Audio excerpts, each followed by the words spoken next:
musidal hajo enen émission meɗen helli foli hellana foli mino ɗo wondi e Alpha Silla pour mbaggol animé oɗo émission groupe natti no yawri groupe goɗɗo kala ari en lamdoro hombo arani en ɗo to technique to gandon ko musidɗo moɗon mo ganduɗa nangat jamɗe ɗe tan waɗano fadani o wiire Amadou Ly ɓuura andirede DJ Lia min ko Boubacar Sabali Alpha Silla bisimilla Bay Sabali mi salminama tan ko ɗum wi nandi ni tan ko weltare moƴƴa donc animgol émission avec toi donc salmina aussi invité maintenant et j'espère que discussion ji men ɗi quand même ɗi waɗay apporter donc wele ngarowaji ɗin heɗotoɓen ɓe waɗay ɓe apporter quelque chose quoi jarama Alpha Silla enen nandi ko mbo wi ko radio moɗon ngo ko Sewde FM capanɗe jeetati toɓɓere goodi hedde e nder département Vélingara commune ji sappo e nayyi ɗi e leyɗe kurnuɗe département Vélingara o koɗo meɗen o mbo yettima ɓeeɗa jano ɗum woni Moussa Sibou Mballo e Abdoul Aziz Mbeng ɓe kalananno en ɗo hono ɓe panori e sengo campagne ha no ɓe jeɓɓiri ni en goɗɗo ari e ɗo meɗen ɗo bisimilla ma an woni ɗum. Bon, assalamu alaikum, je suis Oumar Ndiaye, je suis adjoint maire dans la commune de Vélingara, directeur de cabinet de l'honorable député maire de Vélingara.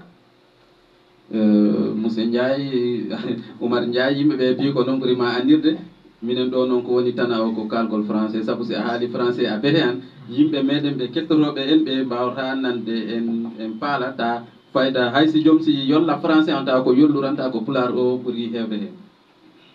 Merci. Merci beaucoup. Jarama, Accueil France Yobin Kadi, Jarama, monsieur le maire. Minuit, 23h59, campagne Wadaï fermée.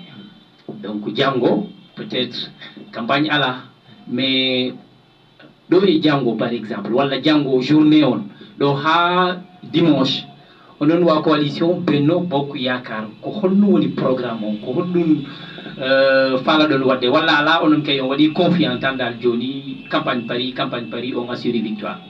Merci beaucoup d'abord monsieur Silla et monsieur Baldéa.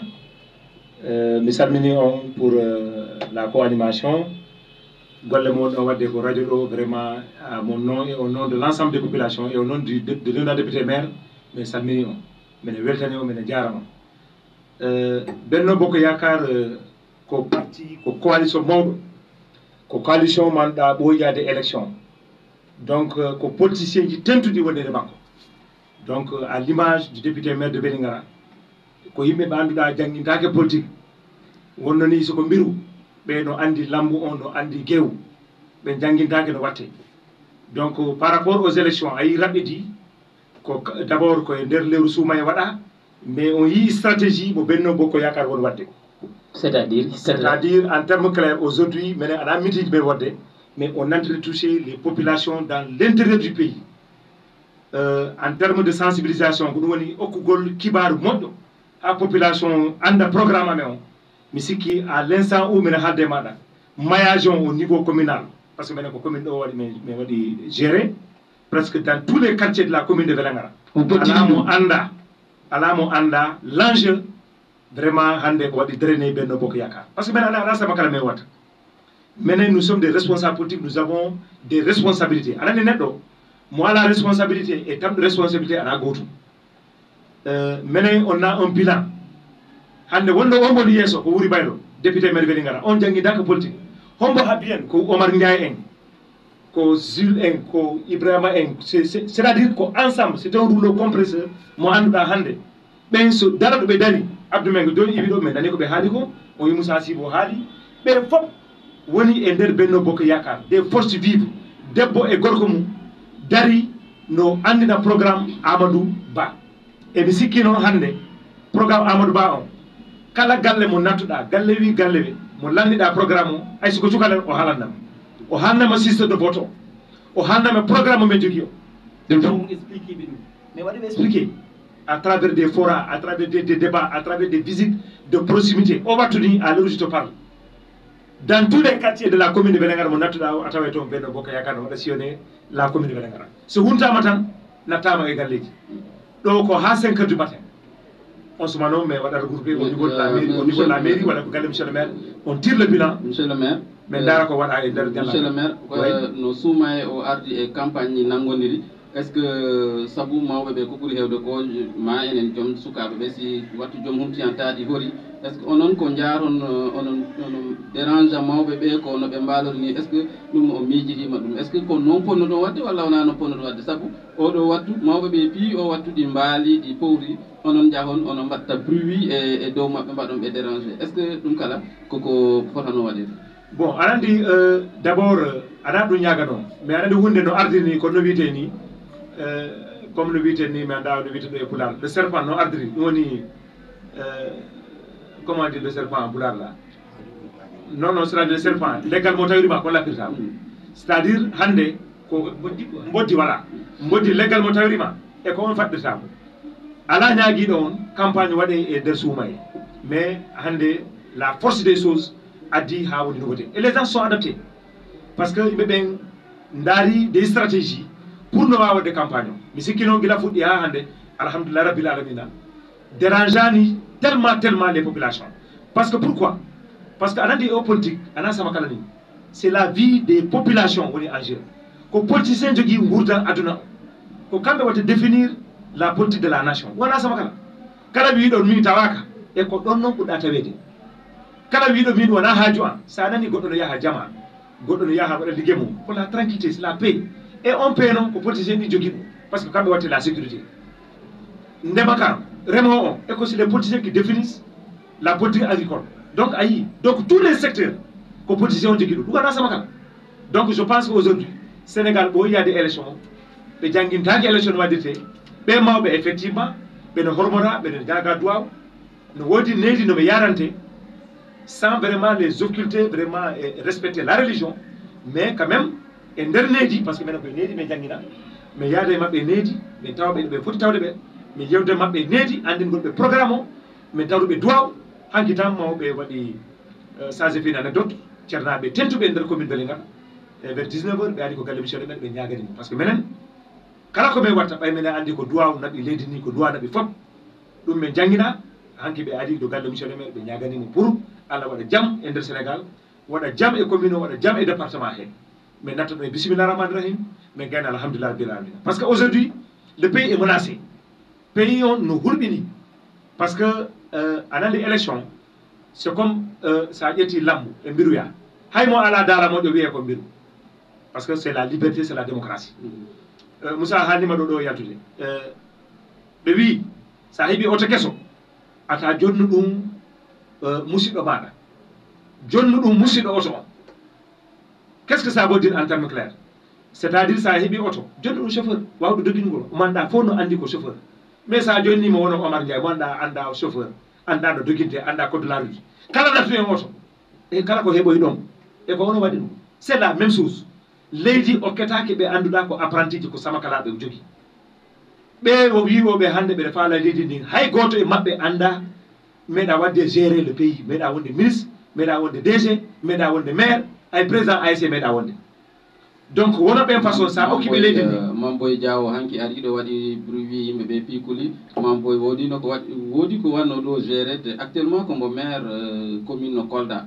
gonɗo mbaɗoɗo géré commune no Kolda wona neɗɗo to Soko hoɗum jiiɗa e arande Mamboy Diawo nde ɗo hanki bruit mbo waɗi o est ce que onon on kulani par ce que mo yadanno e Beyti Ba mo yadanno e docteur Diawo mo yadanno e woɓɓe onon ɓiw mi sikko haysi a tawano kan a yiyani han hewɓe jiiɓe caravane on wano ni d' abord bruit ana ɗum woni politique par ce que hay han an jojo sa imima ƴetti autoji ma ɗi a waɗi chaîne sukaɓe jokka wona noon sukaɓe non attends c'est à dire je veux te dire de manière générale bruit c'est pas la politique ana bruit naɓi waɗi construire leydi ana yiidagol e beddaji sukaɓe ne aboma ana waɗa musique mais ɗum c'est trop facile ɗum c'est la chose la plus facile en politique kala mo wawani bon eɓe mi haalta ɓen bon ko ɓen ɓuuri wadde bruit e ɓay ɓeɗe yiiɗo leydi ndi ɗum fof yaltat mais les vrais électeurs sont chez eux itindirɓe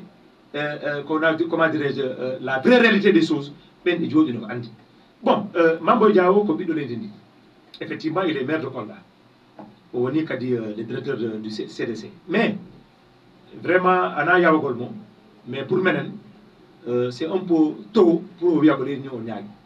Ça vaut nous? Je viens, Eminara. Parce que ce est Arisam Kolda d'abord, dans la gestion du Kolda. Il est entouré par ses adjoints comme par exemple le Fabouli. Et combien de Guibéry?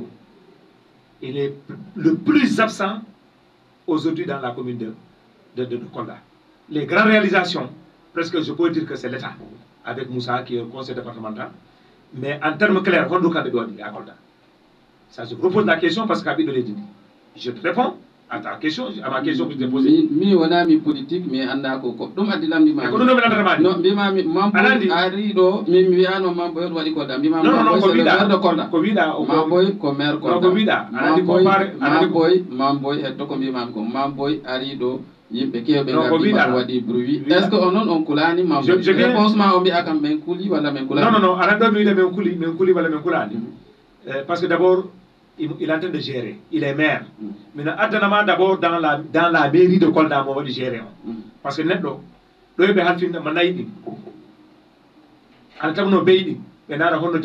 est-ce que ça a développé? Les États-Unis sont comme ça. Dans la démocratie des États-Unis, il faut d'abord qu'on a Sénat ou la maire. Si les États-Unis on a un candidat. Mais bref, nous, ce n'est absolument rien. Donc, Mamboy, on revient dans sa mairie de Kolda. Je reviens, parce que moi, je suis adjoint au maire. Je sais comment on gère une mairie. Je connais les mécanismes. Et souvent, nous sommes à Kolda. À Kolda, ce qui se passe en termes de réalisation, ce n'est pas Mamboy. On voit dans des grandes réalisations aujourd'hui, et pourtant, c'est un budget de milliards, à coup de milliards. Ça va nous comparer aujourd'hui et la mairie de Belengara, qui jusqu'à présent, parce que nous, on a mis en avant le social. Qu'est-ce que ça veut dire? Les cantines n'ont pas bougé depuis 2002 à année. C'est 3 000 francs. Dans tout le pays au Sénégal. Et pourtant, nous avons construit un marché de R+1. On a construit le lotissement. Nous, on ne compte pas sur les pauvres paysans, les pauvres populations pour bénéficier des taxes. C'est le background du maire aujourd'hui qui a amené que nous sommes en train de faire toutes ces réalisations. Nous sommes passés de 7 à 14 quartiers. Donc c'est ça au nom de vision. Mamboy Badiao, qui est aujourd'hui, qui est en train de gérer en termes de milliards. C'est Doura qui l'a fait. C'est le maire Moussa Diawadou. Lui, il est absent pour la plupart. Ce sont ses adjoints. Les peu de réalisations qu'il a un peu à Kolda, c'est les Fabouli qui l'ont fait. Ce n'est pas lui. Et la raison pour laquelle il est contesté dans aujourd'hui. D'abord, il devait avoir le soutien de ses adjoints. Comme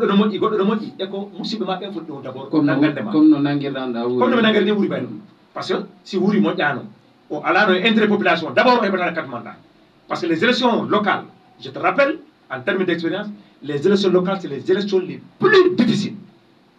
Parce que c'est un homme en direct face à ces populations. Donc, ce même de 2002 jusqu'à maintenant, c'est parce que tu es exclusivement à régler leurs problèmes. Donc, Mambo Diaw, il est à son premier mandat. En termes de réalisation, aujourd'hui, dans ce parcours, absolument, de manière générale, par rapport à comparaître, donc, nous avons 8 mois, nous avons d'abord pour avoir de l'Édini. Ce n'est pas le sujet ciné. En termes de bagage intellectuel, il a géré, il a un peu de domaine. Donc, on a 8 ans au niveau. Non. Mais entre le niveau et l'expérience d'État, ça fait deux choses différentes. Parce que Lady, il faut avoir quand même ce qu'on appelle être un homme d'État. Un homme d'État, c'est quoi? C'est celui qui a un bagage intellectuel d'abord, premièrement. Deuxièmement, qui a des relations internationales. Et troisièmement, qui maîtrise les enjeux de son pays. Aujourd'hui, c'est notre candidat, Amadouba, qui a ce profil. Parce que la preuve, je donne un seul exemple.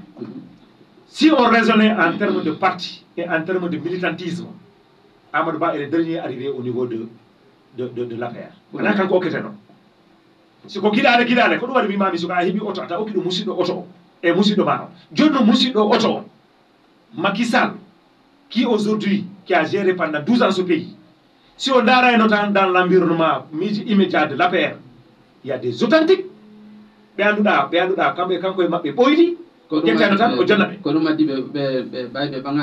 Voilà, mais entre l'intérêt du pays et l'intérêt de la patrie, Macky Sall a choisi l'intérêt de la patrie. On a dit, hande ko Demba wonno takoma ko Samba. Non, parce qu'on ne gère pas comme ça un pays. Il faut le donner à des mains expertes, à des mains propres. And le ledini, on m'a d'arwa duñu de ndam. Ko dum addi. Menen halde et population fuladu. Moussa Sibo halni on do joni. Il faut faire attention à ce vote-là parce que le pays est en danger. Il ne faut pas goddo be yidotobe daynabe. Hore puccion ko on woni jam ledini. Ko on sobata le pays, ko on sobata le Sénégal. D'accord. Monsieur le maire Hali Joni, le pays est en danger, l'Indine en danger. Comment on dit l'Indine en danger? Comment on dit l'Indine en danger? Pour nous. Parce que tout simplement, à part le candidat Amadou Ba, la plupart des candidats qui sont à la course pour la présidentielle, si Allah Dandou, c'est Begeti Ledini. Mais c'est tout, c'est un reconnaissance qu'il faut voter à zéro. Bourse familiale, éducation, l'habit. C'est-à-dire que bébé anda, ko be ala repère, be anda honte be fuddoto. Donc hande ambibema et deboma et menen famille on, faut darto à zéro. Et aujourd'hui nous sommes un pays qui va inchallah bientôt explorer le pétrole et le gaz. Donc un pays de yoti do hande honto Sénégal yoti. On a des amateurs de jeunesse. On a be anduda anda les enjeux du pays, comment ça fonctionne, les mécanismes internationaux, les relations bilatérales, les conventions signées par le pays. Donc, ce n'est pas une association d'amitié, de copains. Comme Sonko woni Diomaye woni Sonko. Pourtant, en termes simples, Omar, monsieur le maire, et vous avez dit que Sonko woni Diomaye. Et Hadi be hollira dum. Honde be hollira dum, et debbo Sonko ana debbo Diomaye. Et si de ça hauti yetu Diomaye yetu debbo mum jonna Sonko wala Sonko yetu debbo ko Diomaye bima mati a parfaitement raison. Tu as vu comment les gens sont en train de réfléchir? C'est pour dire que ça c'est un discours totalement faux, absurde, qui n'a aucun sens. Monsieur le maire, ça vraiment, je voudrais quand même profiter de votre affaire pour dire aux populations de Vélingara, un discours, parce que, et puis j'invite aussi nos parents, nos frères, Djokobe, ce mouvement-là, c'est une clameur populaire. Mais Allah ko andi. Mais gérer ce pays-là. Regarde l'ancien président de la République du Sénégal. Quoi qu'on puisse dire, ça c'est des hommes d'État. Nous on est le président Abdou Diouf. Au mandat quand il a le pouvoir, il m'a dit France, il m'a dit. Mais attention, hier il a pris la parole pour dire aux Sénégalais, il n'a rien à chercher aujourd'hui. Il est tranquillement à sa retraite. Mais au Libé, Sonko et et Diomaye et les autres ne sont pas présidentiables. Et c'est une voix autorisée qui parle. Celui qui a géré ce pays pendant 20 ans. Non, Allah. Non, attention, au contraire. Non, je regrette. Dis-moi pourquoi, je t'explique. C'est un sage, un ancien président. Tu sais qui l'a demandé de parler? C'est la communauté internationale. On a dit finalement, Joe Magalle. Si Allah wadi ana wuri ha a yahi joni dole ma gasi. Ɓiɓɓe ma no jogi galle on a yi no yaha no fala bonne. Tu dois croiser les bras. Et comment on a alerte? Et comment on a les ni? Parce que tu as une responsabilité devant Dieu. Django. Abdou Diouf aujourd'hui, ils ont plus de 80 ans. Allah wodin, mais ils ont fait presque le crépuscule de leur vie. Au Wata Jordan, il y a les ni. Le faut qu'ils y doivent. Sans faire des alertes. On a dit oui, ils ne sont pas présidentiables. Et contre cette voix-là, et je pense qu'aujourd'hui, c'est une voix qui a été entendue. Parce qu'on a vu l'effervescence, mais il y a des Amadou Ba, c'est que ce n'est pas la personne d'Amadou Ba qui intéresse le pays. Autant, vraiment, encore une fois, Macky Sall, Amadou Ba, mais quand on voit, c'est lui qui peut gérer ce pays-là pour les 5 prochaines années. D'accord. Monsieur le maire, Halido Hala Abdou Diouf, c'est vrai. On va intervenir et vie politique Sénégal, mais il y a des anciens présidents Godokadi, Abdoulaye Wade, selon communiqué Godo PDS, formation politique, on va soutenir donc coalition Diomaye président.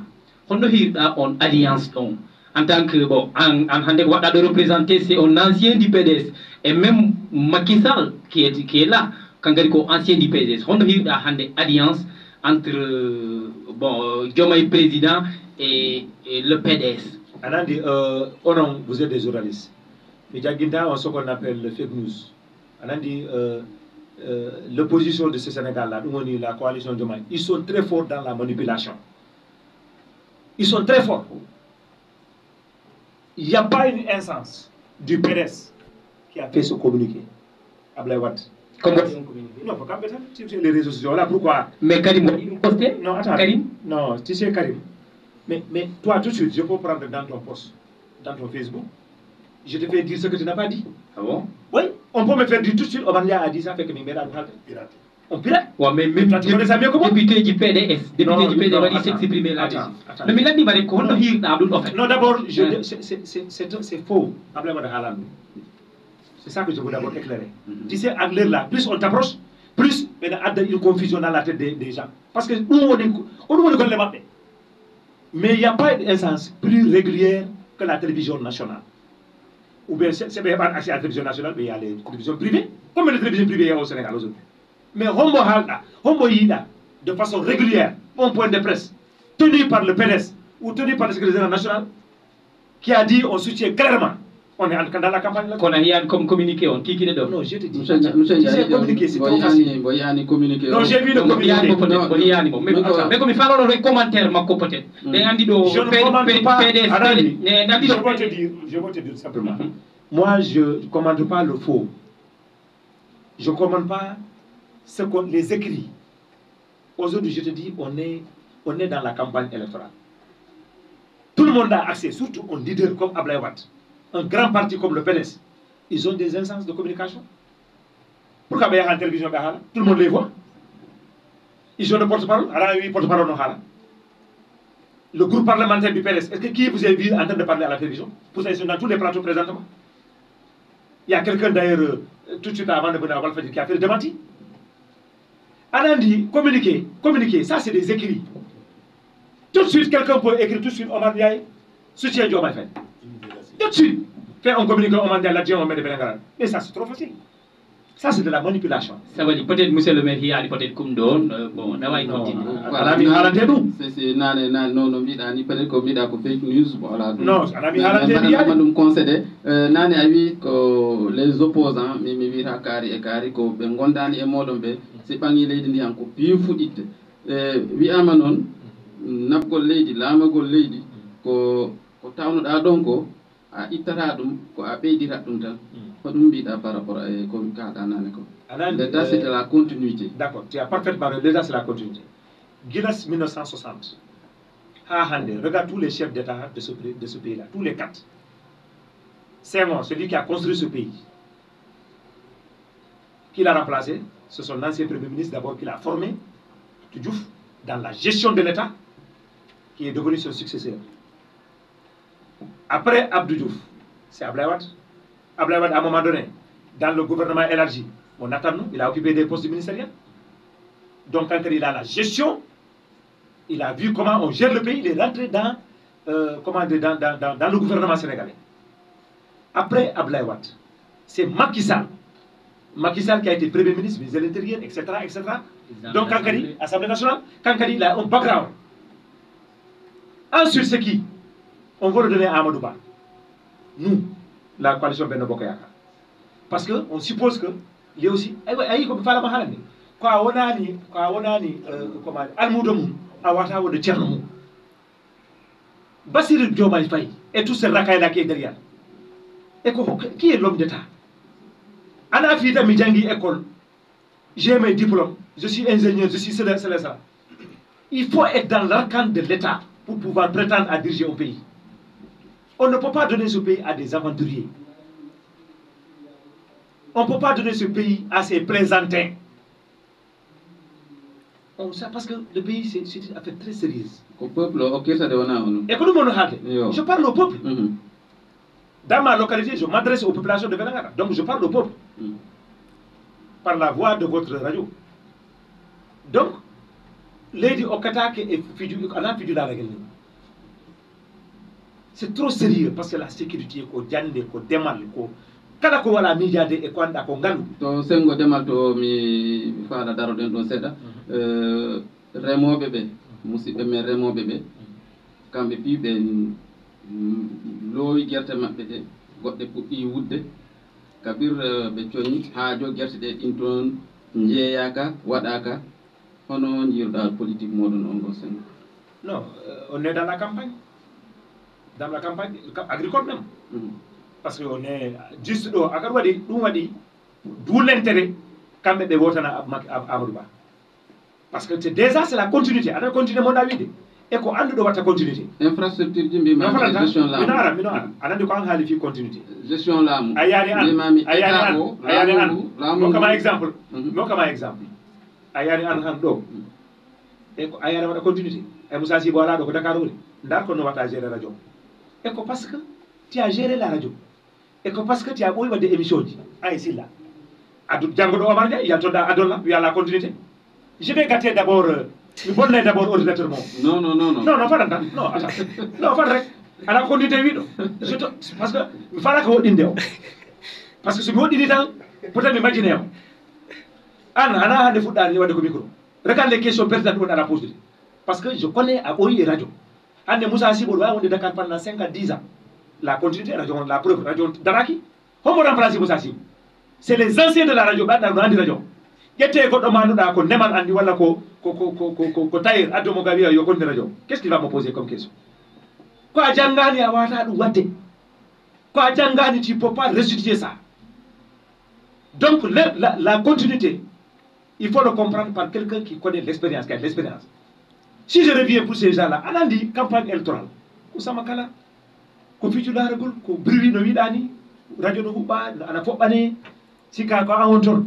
Ça n'a rien à voir avec la gestion du pays. Mais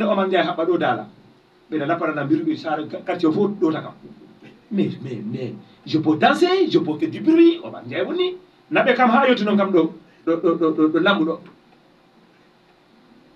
Baudi arata ono do kam on jalta arutora ko de no farata ana ko nabi kam lampu jobbe haba kam dara yo mi yaado gew mbiri on daro so mi warama hombo wad e ko non parce que on fabani kam mi damini ko be mbiru ah yo ado fala non anandi mais non on fona wi de attention Omar Ndiaye no me yirimani attention de mbiru wonbe yeso ben c'est la même chose. Joni ho ben gonto yeso be gandanta e pora hulede parce que do biida do no gebbirda do ni biru toso ko e ko wonto yeso ko ho ben gonto yeso kulbini be. Non mais ala men huli mais hulani on fait des alertes. Anandi ko wadani contrôler à 100% parce que élection c'est une expression de liberté. Awata tabe di be ben au moment du vote ya wade be ni ko wadi communication wade pour jomto joom. Pour que le jour, si on dit parce que quand entame et Allah est enveloppement, on a dit communication, on a dit campagne. C'est ça la raison de la campagne électorale. Donc, nous on croit à ce que nous avons fait et je pense que les Sénégalais sont assez mûrs. Belengara, commune Belengara, pays les sentiers, mon maire Belengara, on doit wate, no beda hewdaw du sukabe no golla, fera no yaha, n'est-ce pas? Beaucoup de sentiers, mon wadi mo wada affaire du bruit pour ce familial. Et qu'on a modèle au continent. Mais ce n'est pas le changement. Donc, il y a des populations qui sont et ana route ko ba ko be ko yo continue be hebade be hebe bourse be côté hebe bourse mais be do wi kambe so be gagni bourse so be ko yakondu jarga be yobete be dum ko yakondu jarga la golle mais dum gulbini mais jarga ko kanko jodani leydi ni kanko joni président ko der sare makko wi ko ay tay dum ita bourse familiale ita fera et monsieur ko non be population jabatabe dum. Est-ce que réellement ko don be mbiyo mais kray nanane be ñoro hanki non mimi nanani mimi hewani ketta gonno limi mais ko be woni ñoro ko c'est ça qu'ils entendent ko wadi sa ndartini ma de balde bo Ousmane Sonko jatamo micro parce que mo andi mo bonna parce que même les gens qui sont e wondu be makko be fuddi hulde parce que be andi oro hatta o habbama dara mais anamiru parce que sinkam makko e bawdi ala yadude déjà non amir sa bon déjà o ala yadude e riti bawdi ni on sa yetti bo ko lambu mais ko o majay il va se perdre. Donc ɗum woɗɗaki ɗo e dimanche en ganda si tawi opposition o onon kam ko jomayra woni opposant moɗon on ka tahara heddi par ce que onon kam kabir puɗɗuɗon ɗo arde ko jomay te wona jomayra won ɗo hewɓe ɗinin ɗo ɗi kaɓɓi dalaji ɗi paalala non mais hande ma joniri comment dirais je mo kolda mamboy coalition diawo mi haalima mamboy kala mo haalanda anandi ɓeeɗa fof ko lappol goto loi wimami e maɓɓe a yarani wimami mi lappol ça a été Amadou Ba lappol hedditi ɗon mimami ɓen fof ko ɗo tan menni kam anani mir goto wata kanko tan yaade e lampe e ko ma ɓe welnan seeɗa bon on les concert ça ɓe welnay tan vraiment leydi ni wumba vraiment voilà minen ko noon min nanguiri ɓe tan promenade ɓe noon wadde e maɓɓe hoore maɓɓe sa landike ɓe déjà y a des candidats qui commencent à désister parce que ɓena andi leydi ala sama kala ɓena andi leydi vraiment ça c'est une affaire très sérieuse il faut wona d' abord a yiyani États-Unis mi haalima ɗo joni pour wona candidat présidentiel il faut wona d' abord au moins maire sénateur ɓe dara on gestion maɗa est ce que comment tu avais pris ça parce que ala sama kala tu as la vie de toute la population de ton pays tu as un décret donc on ketaka mo anda d'accord monsieur le maire e nder programme ji ɗin il y a l' aspect culturel voilà Vélingara ɗo jeune ji ɗi ɓe wi par exemple ɓe ala une maison de la jeunesse par exemple ɓe falete wadde accueillir artiste ji goɗɗi walla ala hay kamɓe tigui ɓe heɓat activité ji goɗɗi mais haray ɓe heɓata ko ɓe waɗa ɗi tigui tigui quoi joni an ko an joɗani ɗo monsieur le maire honorable député kanko kala ko Amadou Ba hande o ɗaɓɓantani donc Amadou Ba so Allah waɗi o laamima o joɗano Amadou Ba Vélingara o joɗano kadi hoore makko Vélingara donc aspect culturel on onon wa Benno Bokk Yakar holno hande wawa toon wiide wa département Vélingara e heede aspect culturel merci beaucoup je pense que d' abord a yi déjà minen jaral le honorable député maire Vélingara monɗa il a fait des pas de géant pour wago responsabiliser ɓiɓɓe saare nden wona des chefs de service min haaloɗo aujourd'hui je suis le chef de service départemental de la promotion du développement du territoire par ce que onon gondi fatta et bien c'est normal et que non c'est la loi et c'est ça et que je ne veux pas de temps et c'est comme ça et que mon tampanima et que au moment de responsabilité et que on kata responsabilité mais sikkuno ko par compétence ɗi mais en plus de mais c'est normal da compétence on ko environnement mandata ande quelqu'un ne peut pas douter de un mandat sur le plan intellectuel parce que je ne peux pas gérer ça donc bref donc je remercie encore une fois l'honorable député maire parce qu'il y a beaucoup de jeunes Vélingarois qui sont devenus des chefs de service d'abord aux questions mobiles aspect culturel dont je viens parce que je suis là le chef de service départemental de la jeunesse ko ɓiɗɗo Vélingara wonto ɗum woni Mamoudou Diaw inchallah aux questions et déjà il a beaucoup de chantiers mo waɗi avec les jeunes somi wi ɗon le pôle emploi ko ɓiɗɗo Vélingara kadi géré ɗum ɗum fof koye tiddare député maire Vélingara par ce que fof chef de service ko janamɓe tan arayno ɗo donc les deux pôles là ɓe wiɗa ɗin les deux secteurs clés ɓe annduɗa ko jeunesse jeeyi ɗum ko ɓiɓɓe Vélingara jibinaɓe Vélingara géri ces services là a yi déjà le service de la jeunesse ça est en chantier vers la station c'est l'entrepreneur seulement avec la procédure et puis un peu des couacs adhérés mais généralement déjà on y la superficie plus de 4 ans maintenant non 3 ans 3 ans mais le marché a été lancé dans quel ça a été lancé on a tout pris un autre entrepreneur qui bientôt va démarrer les chantiers inchallah donc si à la Djabi si on gagne c'est un bijou qui appartient à la jeunesse du département de Vélingara donc je profite de l'occasion pour remercier Mamoudou Diaw chef de service qui est en train de faire un excellent travail n'est-ce pas pour la coordination de la jeunesse on y est le 8 mars coordination de l'Évali il a mobilisé les jeunes autour du préfet vraiment il y a eu beaucoup d'aspects culturels il y a les jeunes les femmes dans les transformations des produits alimentation on y est parce que j'étais présent peut-être ou bien vos confrères et sur la table qui est gardée les femmes la jeunesse a montré la diversité culturelle il faut le 4 avril Inch'Allah si tu as vu il y a quand même le côté folklorique on y a que par toutes les 4 avril c'est Mamoudou Diaw avec le préfet et la jeunesse nous gérer donc aspect culturel c'est vraiment pris en charge par la jeunesse donc à ce niveau il y a aucun problème c'est la continuité avec Amadou Ba Inch'Allah parce que c'est quelqu'un qui maîtrise le PSE et je rappelle que le PSE le domaine est l'aspect le plus important pour nous le volet capital humain et dans le capital humain ce qu'on a mis en exergue waɗaɓe yesso ko rewɓe e sukaɓe e Allah jarama vraiment député maire Vélingara jarama et département Vélingara ko on jeune Vélingara géri ni au niveau des territoires ko ɓiɗɗo Vélingara won toon ɗum woni min Omar Ndiaye qui gère toutes les collectivités territoriales de la mairie du département de Vélingara donc je suis le répondant du ministère des collectivités territoriales donc on côté aspect ɗum fof toutes les jeunesses commune waɗa ɗum encadré et vraiment accompagner les jeunes à ce sens. D'accord.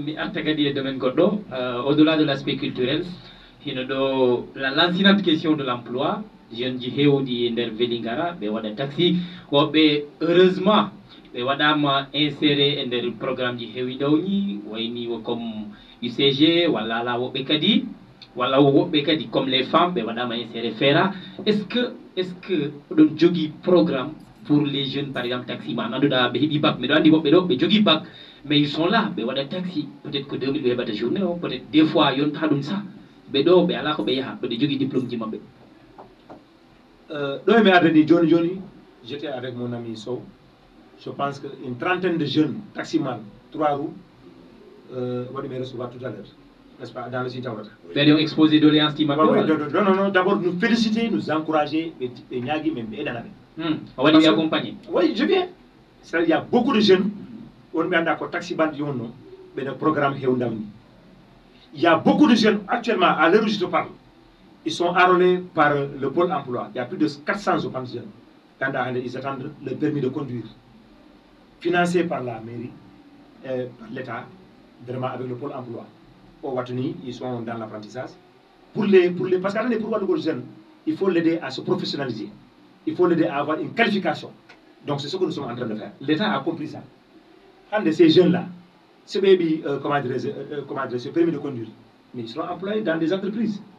Ils seront employés dans beaucoup de secteurs. D'abord, Kourouali, actuellement, avant-hier, le secteur de l'emploi, les corps de métier, et on a donné, je pense, 100 certifications, 100 certificats de travail. On est côté bijouterie, côté menuiserie, côté maçonnerie. C'est le maire et moi-même, Ménéano, à la chambre des métiers, c'est financé par la mairie, par le maire notamment. Donc, nous voilà l'accompagnement, ce que le maire est en train de faire. Actuellement, c'est la campagne électorale qui a suspendu ça. Il y a plus d'une quarantaine, cinquantaine de jeunes qui sont en train d'être formés à la mairie en informatique.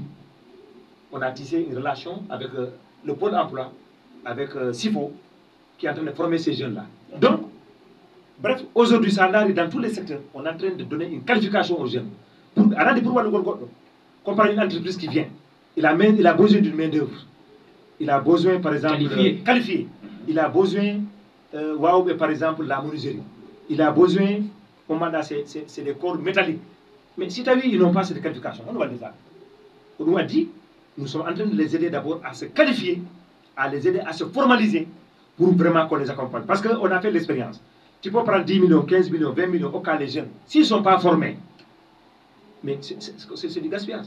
Joni ko woni critère sélection ji ɗin ko ɗum woni ɗum ko faalaɗo yo walla ko oɗon ƴettata ɓe faalaɗo tout jeune je ne parle même pas de la commune tout jeune du département de Vélingara on a dit ça partout tu peux aller au pôle emploi n'a pas carte d'identité tu t'inscris dans la plateforme oui ça je pense que vous êtes informé de ça tout jeune je profite quand le jeune de Vélingara permis ji ɗi j'étais au courant non pas permis seulement d'accord tu vas là-bas parce qu'à la Joni tous les emplois sont lancés dans appel d'offres dans le cadre de la qualification. Par exemple, on peut dire qu'on a besoin dans le secteur de la menuiserie 50 jeunes.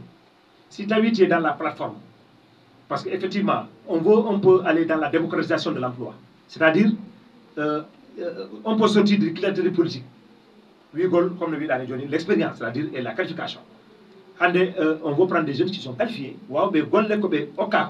Pour ça, on a ouvert la plateforme. Quand le jeune, il y a des pôles d'emploi, n'a pas carrément Windows. Mais au côté numéro, mais au côté le code. Si emploi il y a des numéros, on t'appelle, tu viens, tu t'inscris. C'est comme ça que ça est en train de passer. Voilà, monsieur le maire. Il y a beaucoup de jeunes là qui ont reçu le financement. Voilà, émission meɗen o fayda ko heddi ko heewani mi faala seeɗa garta e communication envers yimɓe département ɓe par ce que no mbiɗa ni élection wona ko fijirde hewɓe e meɗen surtout ɓurɓe famɗude ɓe kewani duuɓi ɓe ko ɗo wonta première fois pour mumen ɓe jahato bureau de vote ɓe ganda ko honno wotirte sabu hewɓe yiɗamini o woote kam ko yahat tan woota hoɗum mbawta haalande ɓen sukaɓe surtout e département Vélingara to Sengo Deƴere. D'abord mi faala tan ɓen sukaɓe to mbaɗɗa c'est leur première expérience e vote ɓe waɗa jaam ɓe yaada vraiment e needi ɓe anda c'est leur premier acte citoyen leur première participation en tant que citoyen à la construction de leur pays donc pour ɗum ɓay ko suuma e wona en attendant mais je profite l'occasion pour dire que la population yoɓe immo law 6 heures du matin ɓe yaha dans les bureaux de vote par ce que vers 18 heures bureau ɗiɗi sokete e enen andi hande temps on no yaawi ko tako suuma e wona tawa yimɓeɓe no tampi donc sénégalais ɗiɗo noon ko ɓuuri hewde kon ko après midi ji ɗin ñalorma so gottama wiye fareme vote a ɗum woni habitude ji mais cette fois ci avec la complicité et un peu la délicatesse de cette élection komi ñagoto population yoɓe immo law ɓe yaha ɓe wota entre 8 heures et wiɗe midi tawa vraiment le maximum à voter et ko 19 bulletins de vote woni ko nder salle parce que c'est obligatoirement la loi wi même si tu ne vas représenter hay soko sama kala ɓeɗo wadde ɓen ko ɗota e Amadou Baran mais ko ma ɓe waɗa bulletin ji maɓɓe ɗe sur la table pour garnir weeɗingol tabal ngal mais kala nattuɗo yo ya ɗaɓɓita bulletin hoore puccu o ko on bulletin woni jaam ko on woni la continuité des bourses familiales on woni la continuité vraiment de la CMU c'est ɗum woni jande sukaɓen ko ɗum woni balle ko ɗum woni wuuri heɓa ngaalu ko pour vraiment lampuɗi ɓeyɗa e nder département he ko ɗum woni chef de village ɗi continue yoɓede ko on hoore puccu woni ko fota ƴettede sa ƴetti ɗum ƴetta nayi goɗɗi ɗin non ata memu danewal ngal on ko danger par ce que on fof ƴetta ɗiɗa bon par ce que ɓenno ɓurori seeɗa mais danewal ngal on ko danger waɗɗo biddi haakoji ɗi joom to memu ɗum ya ƴetta nayji ɗin tawta Amadou Ba on ɗum woni hoore puccu on ƴetta hoore puccu on waɗa ko nder enveloppe je m'adresse aux jeunes ɓe annda meeɗa wonde parce que c'est ça la question ɓe nattina ɗum ɗiya nayyi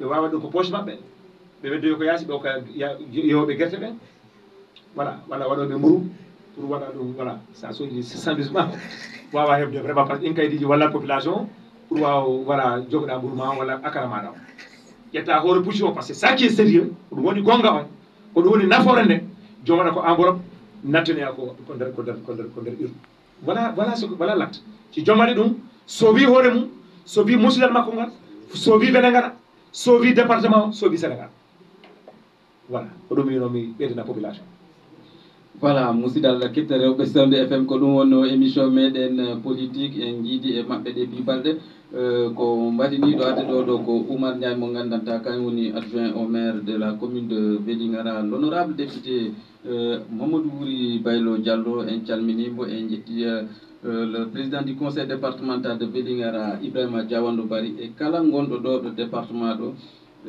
gandon noon noɓe mbini kabir ɓe puɗɗiɗo arde politique ko ɗo tawi en ko ɗo ɗalta en jaahen mboten mboɗɗo yo yaha horato galle muɗum kañ andi mbo suuɓi Allah noon suuɓinoma poɗɗo gagnade o ene ñaagui noon Allah suɓano en ɓay ko kañ wawi cuɓagol ngol suuɓo mo gandanta wawa en joganade leydi ndi e nder jaam enen piita goto wawa hen yiide hoore muɗum ɗum wonno émission meɗen o e Sewde FM 98.7 toɓɓel goo on calminama on juurama ha e wattuji goɗɗi merci